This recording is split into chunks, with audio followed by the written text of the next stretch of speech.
Hello बच्चों, जय हिंद। आप सभी का दिव्यांश अकेडमी चैनल पर स्वागत है। आप लोग कैसे हैं? अच्छे हैं? आशा करते हैं आप लोग अच्छे होंगे। तो हमारा टॉपिक चल रहा था वास्तविक संख्याएं, रियल नंबर। ठीक है, तो पिछले वीडियो में हमने प्रश्नावली 1.2 के क्वेश्चन नंबर 1 और क्वेश्चन नंबर 2 को सॉल्व कर चुके थे। आज हम उसी टॉपिक को कंटिन्यू करते हुए प्रश्नावली 1.2 के क्वेश्चन नंबर 3 को सॉल्व करेंगे। ठीक है, तो आइए देखते हैं क्वेश्चन नंबर 3 क्या है। क्वेश्चन है आपका, आभाज्य गुणनखंड विधि द्वारा निम्नलिखित पूर्णांकों के एचसीएफ और एलसीएम ज्ञात कीजिए। इसमें 3 पार्ट आपका दिया है, पहला पार्ट, दूसरा और तीसरा। ठीक है, तो आइए पहले पार्ट को सॉल्व करते हैं। पहला आपका है 12, 15 और 21 और है 21। ठीक है, तो इसको सॉल्व करेंगे। 12 का गुणनखंड कीजिए, कितना होगा? 2 छक 12, 2 तिहाई 6, फिर 3 एकम 3 हो गया। फिर 15 का कीजिए, कितना होगा? 3 पचे 15, फिर 5 एकम 5, ये हो गया। फिर 21 का कीजिए, कितना होगा? 3 सते 21 और 7 एकम 7, ये हो गया। ठीक है, अब इसको देखिए, 12 का क्या लिख सकते हैं? 12 का गुणनखंड 2 गुणे 2 गुणे 3, इसको हम लिख सकते हैं बराबर 2 की घात 2 और गुणे 3, ये हो गया। फिर 15 है, 15 को गुणनखंड कितना है? 3 गुणे 5, इसको बराबर क्या लिख सकते हैं? इसको घात रूप में अगर लिखोगे तो घात रूप में क्या लिख सकते हैं? 3 की घात 1 गुणे 5 की घात 1। ऐसे 21 है, 21 को क्या आया है? 3 गुणे 7 आया है, इसको भी घात रूप में लिखेंगे, 3 की घात 1 और 7 की घात 1। ठीक है, अब देखिए इसको एचसीएफ निकालने के लिए हमने क्या, सबसे पहले क्या एचसीएफ निकालते हैं।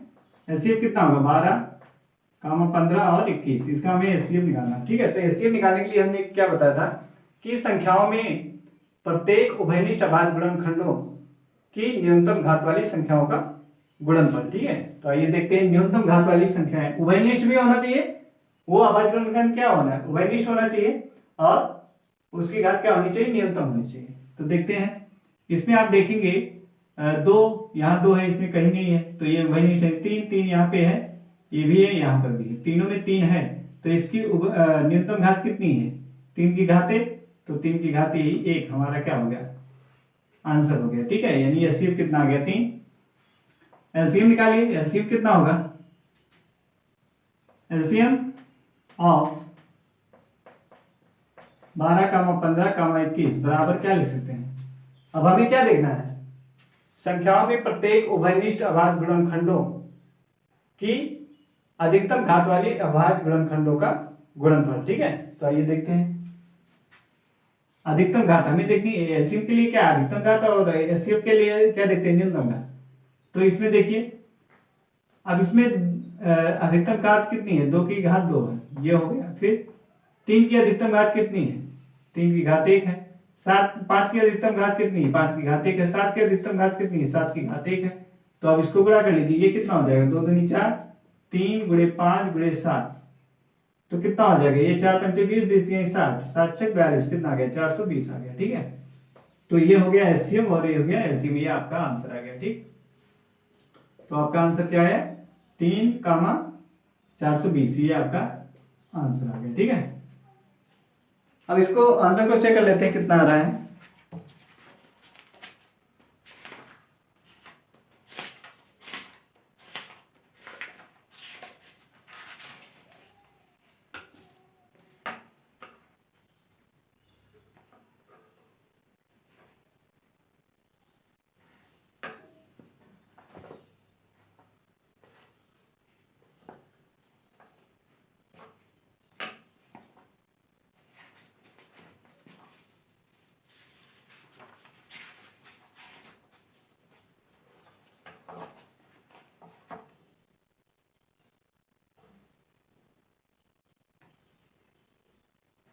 एचसीएफ आपका 3 आ रहा है और एलसीएम कितना है? 420। ठीक है, ये देखिए पुरानी बुक में ये चैप्टर जो था 1.2 है, लेकिन नई बुक में ये चैप्टर कितना है? ये प्रश्नावली है 1.1। ठीक है, नई बुक में। तो अब इसको आगे देखते हैं। अब इसका दूसरा पार्ट करते हैं। दूसरा पार्ट क्या है?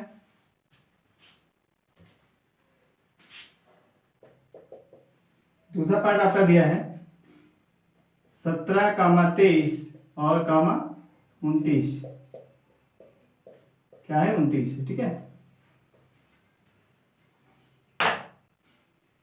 इसको देखिए, अब इसका करने के लिए क्या, इसका भी गुणनखंड करना पड़ेगा ना। 17 का गुणनखंड कितना होगा, 17 गुणे 1 यानी 1 गुणे 17। 23 का कितना होगा, 1 गुणे 23। 29 का कितना होगा, 1 गुणे 29, ठीक है, ये हो गया। अब हमें क्या लिखना है, एचसीएफ। एचसीएफ कितना होगा बोलिए, एचसीएफ ऑफ 17 कामा 23 और 29, इसका हमें एचसीएफ निकालना है, तो कितना होगा ये, एचसीएफ इसका हो जाएगा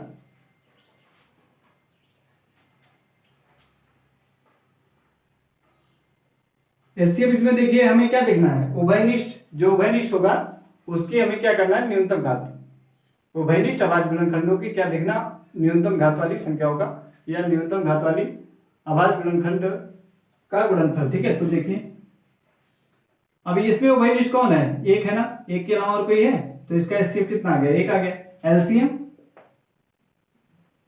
एलसीएम कितना आएगा,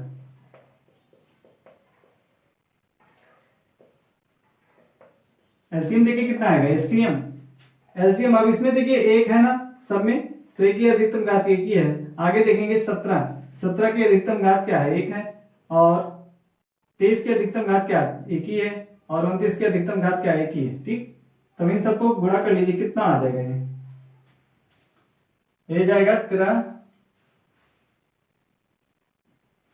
17 51 और 17 दूना 34, 34 और 5 कितना हो जाएगा, 39, ठीक है, 39 हो गया। अब 29 से गुणा कर दीजिए, कितना होगा, 9 के 9, 9 दूनी 9 9 81, हासिल कितना 8 आ जाएगा। फिर 9 3 27 8, 27 8 कितना हो जाएगा 35। फिर 2 1 कम 2, 2 9 18, 2 1 कम 2, 2 9 18 के 9 8 और हासिल 1, 2 3 6 1 7, ठीक। तो ये 9 आ गया, 2 1 3 आ गया, 8 5 13 और 8 5 13 के 3 और 7 3 10 से 11, ठीक। तो ये कितना आ जाएगा 11,339, कितना आ गया 11,339 आ गया इसका, ठीक। तो एचसीएफ कितना है, एक आया, और इसका एलसीएम कितना है 11,339। इसका आंसर चेक कर लेते हैं, आंसर यही आ रहा है 11,339 और एचसीएफ कितना आया, एक आया, ठीक है। ऐसे तीसरा पार्ट करते हैं। तीसरा पार्ट आपका है 8 कामा 9 और 25, ठीक है, इसको करिए।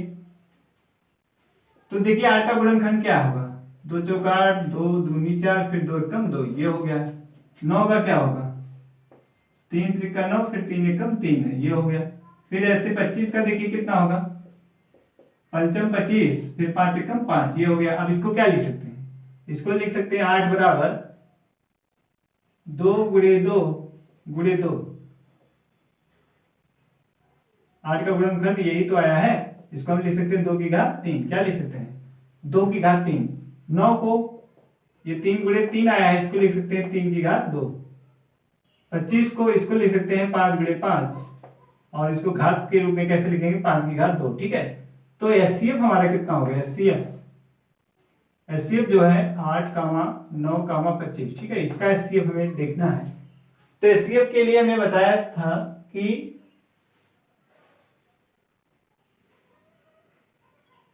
जो उभयनिष्ठ गुणनखंड होगा, ठीक है, प्रत्येक उभयनिष्ठ अभाज्य गुणनखंड की न्यूनतम घात वाली संख्याओं का गुणनफल।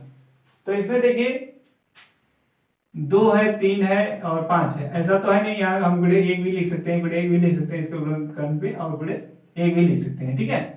तो इसमें देखिए 2 की घात 3 है, 3 की घात 2 है, 5 की घात 2, इसमें उभयनिष्ठ नहीं मिला है, इसका मतलब इसका एचसीएफ कितना 1 है, 1 1 यही क्या, यही उभयनिष्ठ है तीनों में, तो यही इसका एचसीएफ कितना हो गया, 1 हो गया, ठीक है। आगे चलते हैं, आगे हमारा दिया है, अब इसका एलसीएम ज्ञात करना है, एलसीएम। तो 8 9 25, अब इसका एलसीएम निकालिए कितना होगा। एलसीएम के लिए बताया गया है क्या, कि प्रत्येक अभाज्य गुणनखंड की, एचसीएफ में क्या होता है, प्रत्येक उभयनिष्ठ अभाज्य गुणनखंड की न्यूनतम घात वाली संख्याओं का गुणनफल। लेकिन एलसीएम निकालने के लिए क्या, प्रत्येक अभाज्य गुणनखंड की, उसमें उभयनिष्ठ जो होगा उस अभाज्य गुणनखंड को की न्यूनतम घात वाली संख्याओं को गुणा करना है, यहाँ पे एलसीएम में क्या है, इसमें प्रत्येक आवाज गुणनखंड की अधिकतम घात वाली संख्याओं का गुणनफल। तो देखते हैं इसमें एलसीएम, तो प्रत्येक इसमें कह रहा है तो एक तो रहेगा ही, ठीक। फिर 2 की घात 3, और 3 की अधिकतम घात क्या है, 2 है। 5 की अधिकतम घात क्या है, 2 है। सबको लिख लेंगे, उसके बाद इसको गुणा कर देंगे, कितना आ जाएगा ये 1 × 8 × 9 × 25, तो 25 × कितना होगा, 200 हो जाएगा। 200 में 9 से गुणा करेंगे कितना आएगा, 2 0 और 9 18, 1800 आ जाएगा, ठीक है। तो आइए इसको चेक करते हैं कितना आ रहा है।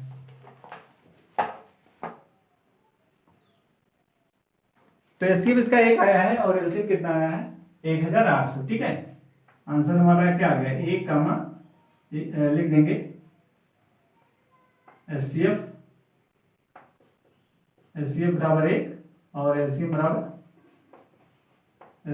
है 1800, ठीक है, ये आंसर। ऐसे हम भी इसको भी ले सकते हैं, एचसीएफ हमारा कितना है 1 और एलसीएम कितना है, एलसीएम है 11339, ठीक। इस तरीके से ऐसे इसको भी ले सकते हैं। तो ये हो गया हमारा क्वेश्चन नंबर 3। अब हम क्वेश्चन नंबर 4 को सॉल्व करेंगे। तो आइए देखते हैं क्वेश्चन नंबर 4 क्या हमारा।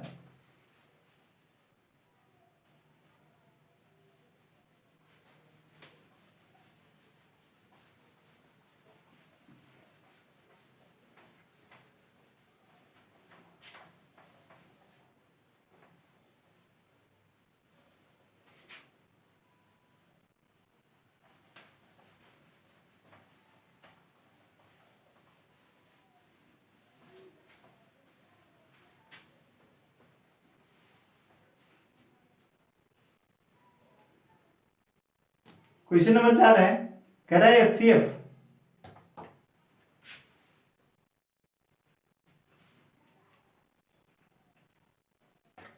तीन सौ छह और 657 दे रहा है। एचसीएफ 306 और 57,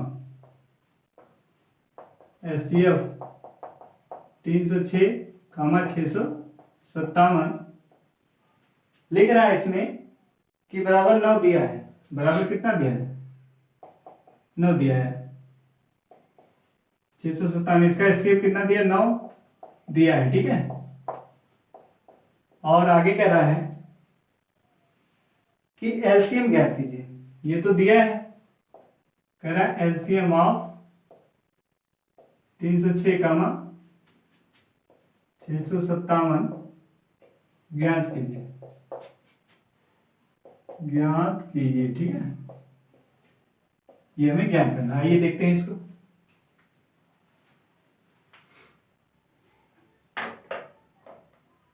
अब इसका सोल्यूशन, तो ये देखिए एचसीएफ इसका दिया हुआ है और एलसीएम हमें ज्ञात करना। तो आपको दो संख्याएं ज्ञात है और इसका एचसीएफ दिया है, ठीक है। तो हमने एक फार्मूला बताया था, पहले तो आप लिख लीजिए एचसीएफ ऑफ आपका दिया है 306, 657 बराबर कितना, 9, ये दिया आपका। और हमें ज्ञात क्या करना है, एलसीएम ऑफ 306, 657, ये हमें निकालना है। ये हमें क्या करना है, ज्ञात करना है, ठीक है। तो देखते हैं 657, तो क्या लिखेंगे इसमें। हमने बताया था कि दो संख्याओं का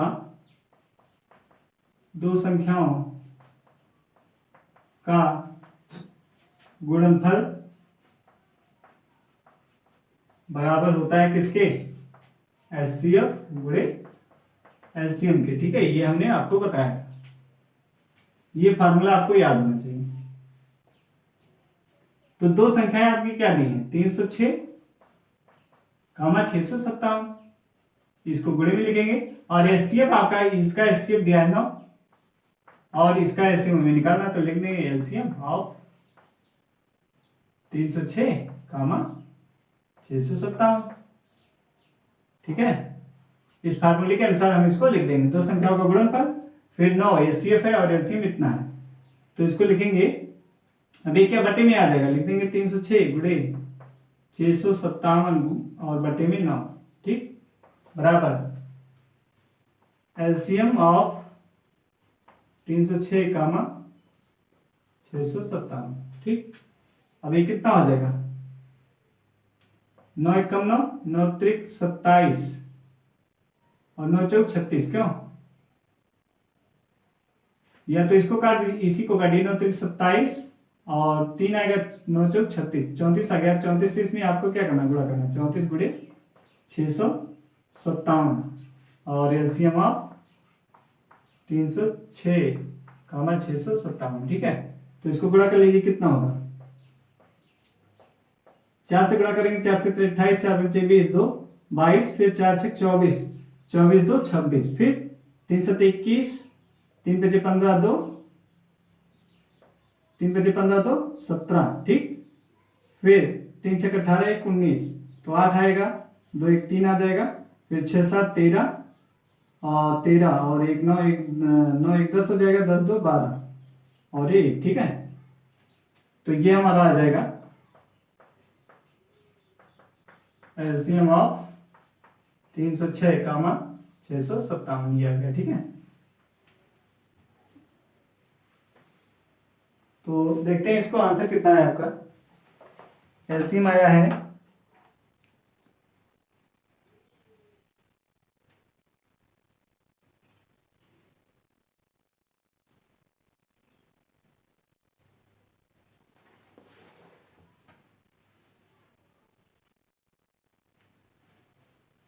ये 9 त्रिक 27 हो जाएगा, 3 आएगा 9 चौक 36 और 657 में आपका गुणा करना है।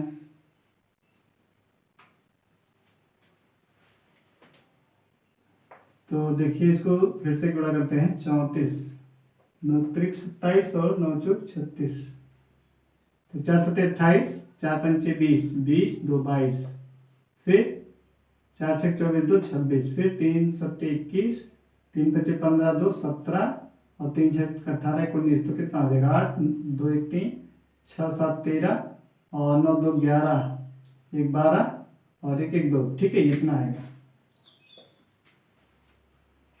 22,300 कितना आ रहा है, 22,338। ठीक है, ये आंसर।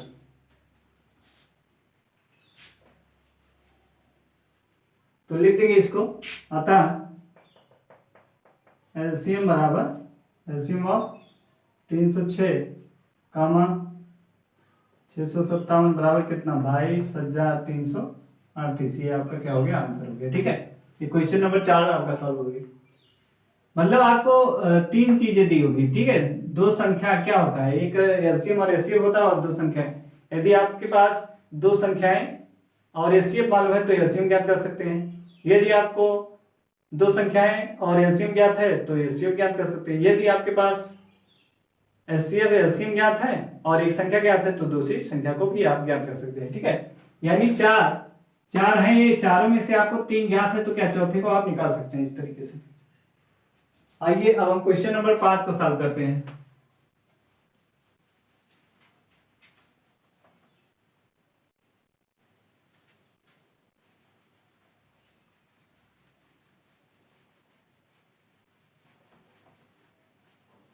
क्वेश्चन नंबर 5 देखिए क्या है।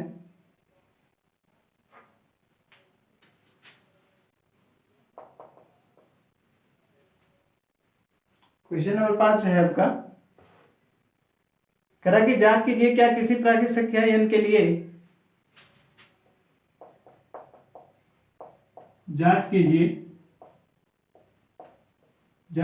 कि किसी प्राकृतिक संख्या n के लिए जांच कीजिए कि क्या किसी प्राकृतिक संख्या n के लिए किसी प्राकृतिक संख्या n के लिए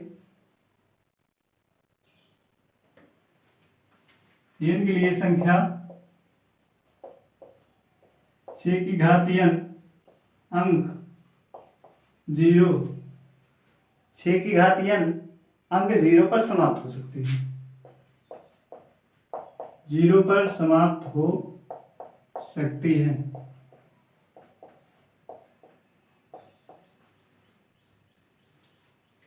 क्या कह रहा है, जांच कीजिए कि क्या किसी प्राकृतिक संख्या n के लिए संख्या 6 की घात n अंक 0 पर समाप्त हो सकती है। ठीक है, इसका हमने इंट्रोडक्शन वीडियो में, इस टाइप का हमने इंट्रोडक्शन वीडियो में क्वेश्चन किया था, वहां पे था आपका 4 की घात n। ठीक है, उसको हमने किया था, सेम उसी तरीके से इसको भी करना आपको। तो किसी संख्या में, ठीक है, इकाई के स्थान पे शून्य होने के लिए क्या होना चाहिए, उस संख्या में एक पेयर आपका 2 गुणे 5 का अवश्य होना चाहिए। ठीक है, किसी संख्या का अंक इकाई पर समाप्त होने के लिए उस संख्या के गुणनखंड में एक गुणनखंड 2 गुणे 5 का अवश्य होना चाहिए। ठीक, तो एक पेयर हमारा 2 गुणे 5 का अवश्य होना चाहिए। तो आइए इसमें देखते हैं कि पेयर वो बनता है कि नहीं, 2 गुणे 5 का हमारा इसमें पेयर आता है कि नहीं। यदि आता है तो शून्य पे समाप्त हो सकता है, इनके किसी भी मान के लिए क्या होता है, शून्य पे समाप्त होगा। और यदि नहीं आता है तो n के किसी भी मान के लिए क्या होगा, ये शून्य पर समाप्त नहीं होगा। ठीक है, आइए चेक करते हैं इसको। तो सबसे पहले हम देख रहे हैं 6 की घात n है, आपको इसको लिख सकते हैं 2 गुणे 3 की घात n, यही तो लिख सकते हैं। अब इसमें आप देख रहे हैं 2 गुणे 3 है ना, हमें चाहिए क्या, शून्य पर समाप्त होने के लिए क्या चाहिए, 2 की घात 5 और 2 गुणे 5 चाहिए। क्या चाहिए, 2 गुणे 5 चाहिए। ठीक है, तो इसके गुणनखंड में आपका 2 गुणे 3 आ रहा है, क्या आ रहा है, 2 गुणे 3 आ रहा है। ठीक, अब n का कुछ भी मान रखिए, यहाँ n का कुछ भी मान रखिए, n बराबर 1 रखेंगे तो ये आएगा गुणनखंड। मान लीजिए n बराबर आप 2 रख रहे हैं, n बराबर 1 रखेंगे आप, n बराबर 1 रखेंगे तो गुणनखंड क्या मिलेगा, 6 की घात कितना, 6 की घात 1 बराबर क्या, 2 गुणे 3 मिलेगा। यदि n बराबर 2 रखेंगे तो क्या मिलेगा आपको, 6 की घात 2, यानी 2 गुणे 3 की घात क्या, 2 हो जाएगा, यही तो मिलेगा। n बराबर 3 रख रहे हैं तो क्या, 6 की घात 3, 2 गुणे 3 की घात क्या मिलेगा हमें, 2 गुणे 3 की घात 3। n बराबर 4 रखेंगे तो क्या आएगा, 6 की घात 4, यानी 2 गुणे 3 की घात क्या मिल जाएगा हमें, 4 मिल जाएगा। यानी इसका मतलब क्या है, ये 2 गुणे 3 है, इसको क्या 2 गुणे 3 फिर लिख देंगे 2 गुणे 3 घात 2 है, ये 2 गुणे 3 फिर लिख देंगे 2 गुणे 3 फिर लिख देंगे 2 गुणे 3। ठीक, अब इसकी घात 4 है तो क्या 2 गुणे 3 2 गुणे 3 2 गुणे 3 फिर 2 गुणे 3, इसको हम इस तरीके से लिख सकते हैं। ठीक है, तो 1 पेयर 2 पेयर 3 पेयर 4 पेयर, घात 4 था, हमने इसको 4 बार ऐसे लिख दिया। बताओ इसमें कोई पेयर है, इसको गुणा करिए, ये क्या 2 तिहाई 6, ये क्या आएगा 2 तिहाई 6, 6 दूनी 12, 12 तिहाई 36, फिर 2 तिहाई 6, 6 दूना 12, 12 तिहाई 36 दूना 72, 72 दूना कितना होगा, 3 दूनी 6, 3 सत्ते की 216 आ जाएगा। ऐसे इसको भी गुणा करेंगे, तो इसमें देख रहे हैं सबको गुणा कर रहे हैं, कहीं पे 0 आ रहा है, इकाई के अंक पे 0 आ रहा है, या ये जो था ये क्या शून्य पर समाप्त हो रही है, नहीं हो रही ना। तो आपको समझ में आना चाहिए कि अंक या इकाई के किसी संख्या में इकाई के स्थान पर शून्य आने के लिए उस संख्या के गुणनखंड में 2 गुणे 5 यानी 2 गुणे 5 का एक पेयर अवश्य आना चाहिए। ठीक है, तो हम यहीं से क्लियर है कि इसमें अंक 0 पे समाप्त नहीं होगा। ठीक है, तो इसमें भाषा थोड़ा कैसे लेंगे, आइए उसके माध्यम से समझते हैं इसको।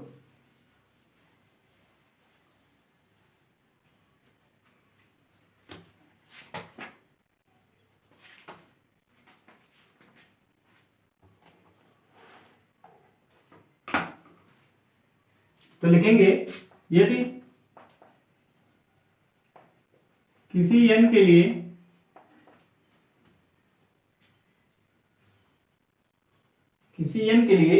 ठीक है, किसी n के लिए संख्या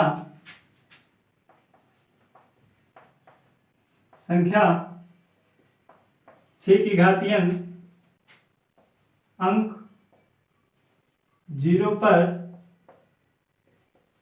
समाप्त होगी,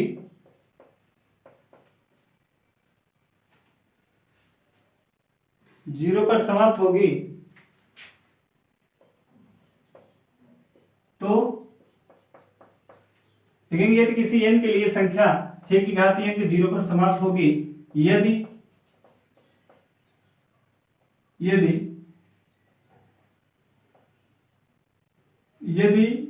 6 की घात n क्या हो, 5 से विभाजित हो, ऐसा भी लिख सकते हैं। क्या लिख सकते हैं,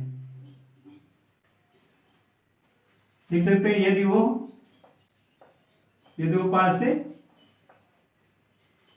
विभाजित होगी। ठीक है,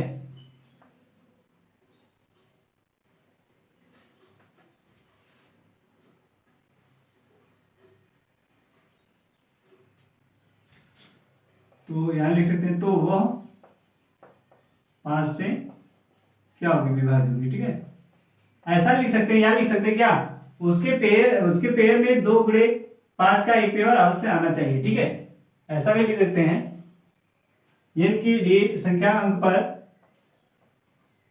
6 की घात n अंक 0 पर समाप्त होगी तो वो 5 से विभाज्य होगी। क्या होगी, 5 से विभाज्य होगी। ठीक है, या उसके गुणनखंड में, या उसके गुणनखंड में 2 गुणे 5 का एक जोड़ा अवश्य आना चाहिए, एक जोड़ा अवश्य आना चाहिए। ठीक है,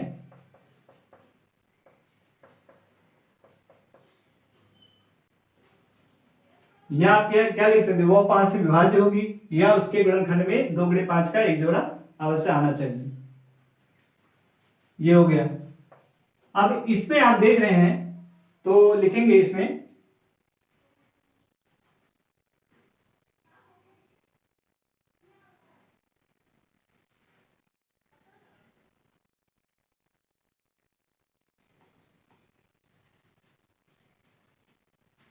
लिखेंगे परंतु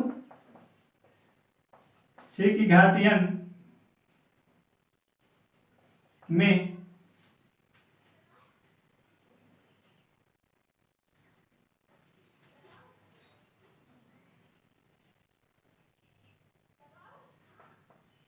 छह की घात n में ऐसा संभव नहीं है, ऐसा संभव नहीं है। क्यों, हमने यहाँ पे गुणनखंड करके देखा है ना, इसमें हमें क्या कहा, या तो 5 से विभाज्य होनी चाहिए या उसके गुणनखंड में क्या 5 गुणे 1 का एक जोड़ा अवश्य आना चाहिए, लेकिन इसका गुणनखंड में क्या क्या है, 2 गुणे 3 आ रहा है ना, तो लिखेंगे परंतु 6 की घात n में ऐसा संभव नहीं है। ठीक, यह संभव नहीं है। आगे लिख सकते हैं हम,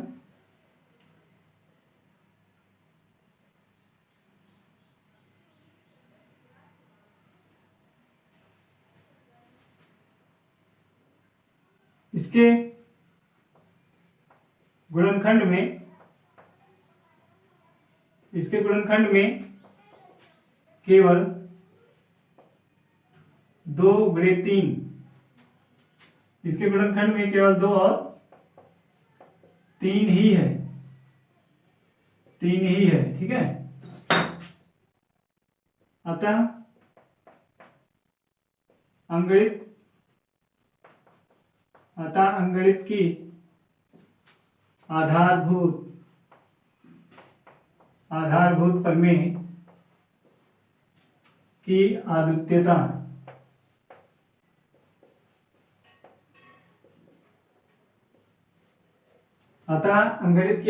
प्रमेय की अद्वितीयता यह निश्चित करती है कि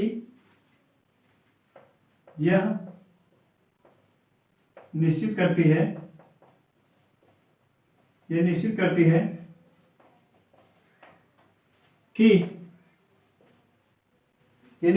है कि 6 की घात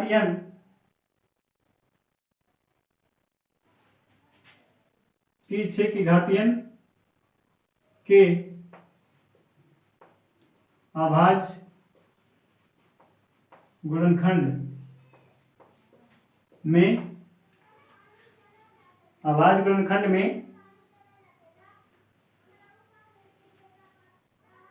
2 और 3 के अतिरिक्त कोई नहीं है। ठीक है, कोई नहीं है, अतः n का कोई ऐसा मान नहीं है, अतः n का कोई ऐसा मान नहीं है, कोई ऐसा मान नहीं है जिसके लिए 6 की घात n अंक जीरो पर समाप्त होगी, जीरो पर समाप्त हो गई। ठीक है, ये आप इस तरीके से लिख सकते हैं। हमने जांच किया, क्या देखा इसमें गुणनखंड ऐसा है, यदि किसी n के लिए संख्या इतने अंक जीरो पर समाप्त तो वो 5 से विभाज्य होगी, या लिख सकते हैं उसके गुणनखंड में 2 गुणे 5 का एक जोड़ा अवश्य होना चाहिए, परंतु 6 की घात n में ऐसा संभव नहीं है। इसके गुणनखंड में केवल 2 और 3 ही है। अतः अंकगणित आधारभूत प्रमेय की अद्वितीयता यह निश्चित करती है कि 6 की घात n के अभाज्य गुणनखंड में 2 और 3 के अतिरिक्त कोई नहीं है। अतः n का कोई ऐसा मान नहीं है जिसके लिए 6 की घात n अंक 0 पर समाप्त होगी। ठीक है, ये आपका क्वेश्चन हो गया। अब आगे चलते हैं, क्वेश्चन नंबर 5 करते हैं। क्वेश्चन 5 हो गया, क्वेश्चन नंबर 6 किया जाए। ठीक है, इसको हटाते हैं।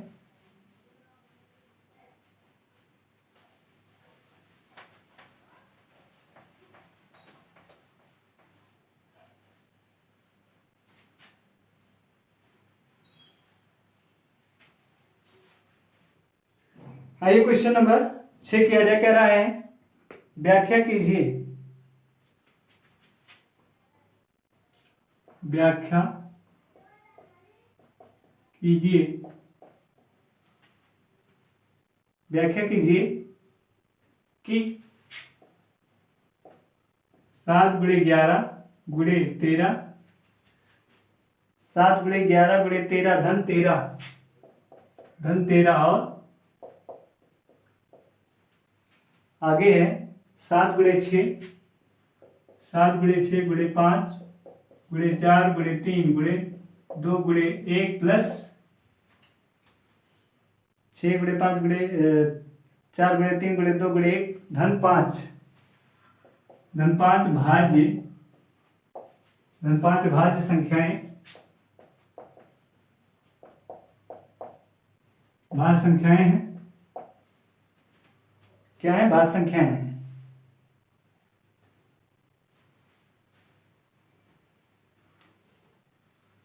भाज्य संख्याएं हैं क्यों? भाज्य संख्याएं क्यों हैं? कह रहा भाज्य संख्याएं क्यों हैं? ठीक है, व्याख्या कीजिए कि 7 गुणे 11 गुणे 13 धन 13 और 7 गुणे 6 गुणे 5 गुणे 4 गुणे 3 गुणे 2 गुणे 1 धन 5 भाज्य संख्याएं हैं क्यों? क्यों है? ठीक है, कह रहा है क्यों है। तो आइए इसको देखते हैं क्यों है। आइए इसको किया जाए। ठीक है, सॉल्यूशन इसका देखिए, पहले लिखेंगे 7 गुणे 11 गुणे 13 धन 13, इसको हम क्या लिख सकते हैं। अब इसमें देखिए एक पद पूरा ये है, ठीक है, ये दूसरा पद है, प्लस के बाद क्या है? दूसरा पद है। जितने गुणे में ये है एक पद है और एक प्लस के बाद ये जो है दूसरा पद है। अब इन दोनों पदों में हम क्या करेंगे? 13 को हम क्या लिख सकते हैं? गुणा 1 लिख सकते हैं। तो इसमें देखिए कॉमन कौन है? जो कॉमन है 13 यहां से निकलेगा और 13 यहां से निकलेगा। 13 को कॉमन करेंगे तो क्या बचेगा? यहाँ 7 गुणे 11 और धन 13 को हम क्या 13 गुणे 1 लिख सकते, 13 बाहर निकल गया तो क्या +1 बचेगा। क्यों? अब ये क्या हो जाएगा? 13, इसको गुणा कर सकते हैं कितना? 11 से 77 प्लस 1 तो हो जाएगा 13 गुणे 88। कितना हो जाएगा? 13 गुणे 88। अब ये देखिए, ये जो संख्या है ये 13 से विभाज्य है कि नहीं? 13 से भी है और क्या है? 11 से भी विभाज्य है। ठीक है, किससे किससे है? इसको हम लिख सकते हैं 13 गुणे 11 गुणे 8 लिख सकते हैं। 11 8 88, 88 का 11 गुणे 8।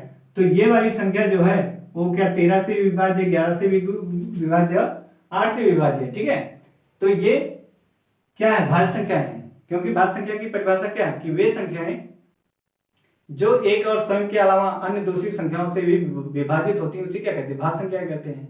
जैसे आपका हो गया 4 6 8 10 9, ये सब क्या है? भाज्य संख्या है। ठीक है, अभाज्य में क्या होता है? वे संख्याएं जो एक और स्वयं के अलावा अन्य किसी दूसरी संख्या से ना विभाजित हो उसे क्या कहते हैं? अभाज्य संख्या कहते हैं। ठीक है, तो भाज्य संख्या आपको पता होगा, वे संख्याएं जो एक और स्वयं के अलावा अन्य दूसरी संख्याओं से भी विभाजित हो जाएं वो क्या कहलाती है? भाज्य संख्या कहलाती है। तो यहाँ पे आपका देख रहे हैं 13 11 88 इन सब से विभाजित हो रहा है। अतः क्या लिखेंगे? अतः कहेंगे यह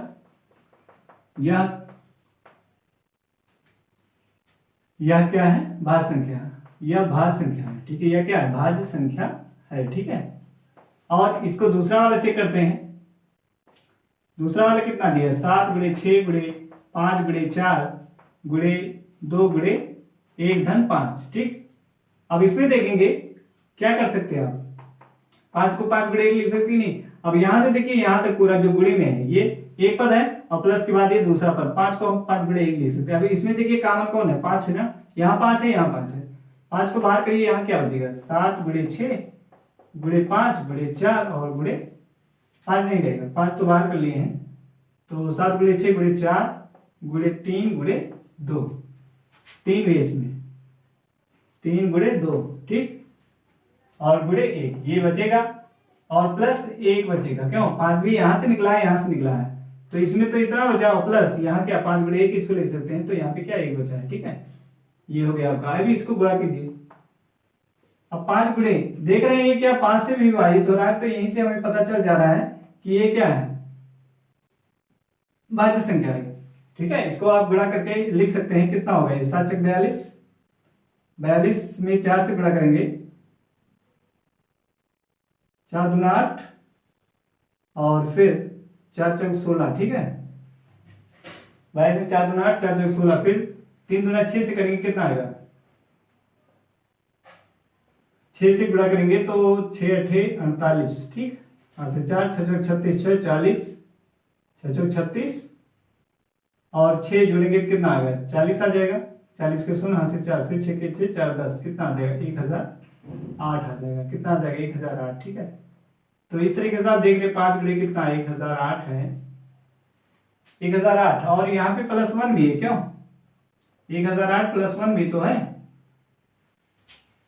तो कितना हो जाएगा, 1009 हो जाएगा। ठीक, 5 गुणे 1009। अभी देख रहे हैं किससे कट रहा है, ये संख्या 5 से कटेगी ना, 5 से कटेगी तो भाज्य संख्या में हमने क्या बताया कि वो संख्या जो एक और स्वयं के अलावा अन्य दूसरी संख्या से भी विभाजित हो जाए वो क्या होती है, भाज्य संख्या होती है। तो ये देखिए जो गुणा करने में जो संख्या आएगी वो 1 से भी कटेगी और स्वयं से कटेगी, उसके अलावा क्या 5 से भी कट रही है और इस संख्या से भी कट रही है, अतः लिख देंगे, अतः ये क्या है, अतः यह भाज्य संख्या, अतः यह क्या है, भाज्य संख्या है। या ऐसे भी लिख सकते हैं, लिख देंगे कि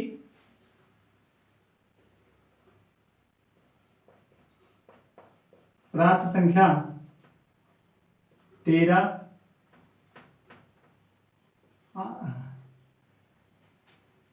11 और 13 से भाज्य है, अतः यह भाज्य संख्या, यह क्या है, भाज्य संख्या है। ठीक है, ये लिख देंगे।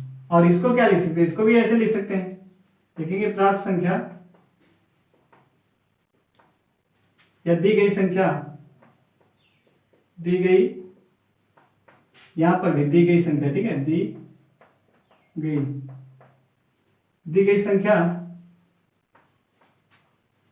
एक और स्वयं के अलावा, एक और स्वयं के अलावा के अतिरिक्त या अलावा 5 और 1009 से भी विभाजित है,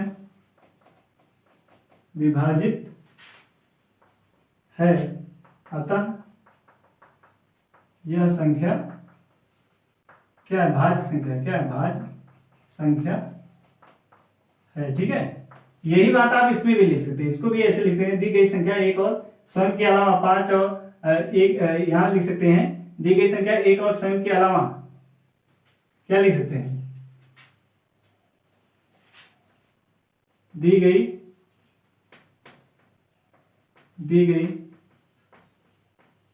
संख्या एक और स्वयं के अलावा 8 11 और 13 से भाज्य है, अतः यह क्या है, भाज्य संख्या। ठीक है, अब हम क्वेश्चन नंबर 7 करते हैं, आइए देखते हैं इसको। क्वेश्चन नंबर 7,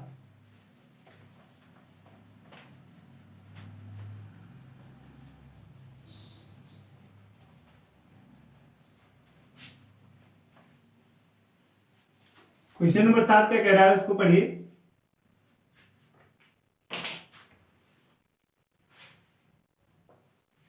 क्वेश्चन नंबर 7 है, कह रहा है किसी खेल के मैदान के चारों एक वृत्ताकार पथ है, ठीक है। इस मैदान का एक चक्कर लगाने में सोनिया को 18 मिनट लगते हैं, जबकि इसी मैदान का एक चक्कर लगाने में रवि को 12 मिनट लगते हैं। और कह रहा है कि सोनिया को 18 मिनट लगते हैं, जबकि इसी मैदान का एक चक्कर लगाने में रवि को 12 मिनट लगते हैं। मान लीजिए वे दोनों एक ही स्थान पर एक ही समय पर चलना प्रारंभ करके एक ही दिशा में चलते हैं, कितने समय बाद वे पुनः प्रारंभिक स्थान पर मिलेंगे, ठीक है। तो कोई वृत्ताकार पथ है, क्या है, एक पथ है वृत्ताकार, ठीक। तो इस पथ का वृत्ताकार पथ, ठीक, या मैदान का एक चक्कर लगाने में सोनिया को समय लगता है कितना, 18 मिनट। कितना लगता है, 18 मिनट लगता है। सोनिया को कितना लगता है, 18 मिनट। और रवि को कितना लगता है,